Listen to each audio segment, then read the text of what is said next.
இங்க பாத்தீங்கன்னா நமக்கு தேவையான ஜோடிகளை நம்மளே தண்ணி ஊத்தி வளர்த்துக்கலாம். இது மட்டும் இல்லாம நமக்கு குழந்தை வேணும்னா கூட அது கூட வளர்த்துக்கலாம். வளர்ந்ததுக்கு அப்புறம் அதை நமக்கு பிடிக்கலனா அதை அப்படியே டஸ்ட்பின்ல தூக்கி போட்டு வேற ஒன்னையும் வளர்த்துக்கலாம். அப்படிதான் இங்க ஒரு பொண்ணு வளர்த்துட்டு இருக்கா. இதெல்லாம் பாக்குற இன்னொரு பொண்ணுக்கு அது மேல ஆசை வருது. அந்த பொண்ணு கிட்ட எனக்கு இது மாதிரி வேணும்னு கேக்குறப்ப அந்த பொண்ணு ஒரு மெனு கார்டுனா எடுத்துட்டு வரா.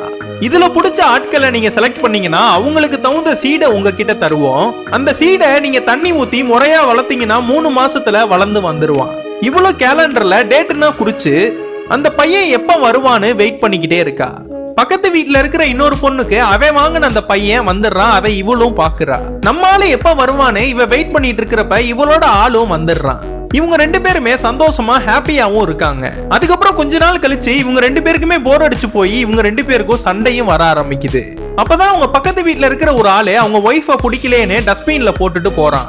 இதெல்லாம் பார்த்த இந்த பொண்ணு இவளோட ஹஸ்பண்டையும் டஸ்ட்பின்ல போட்டு இன்னொரு பையனை ஆர்டர் போட்டு அந்த பையன் வரதுக்காக வெயிட் பண்ணிட்டு இருக்கா.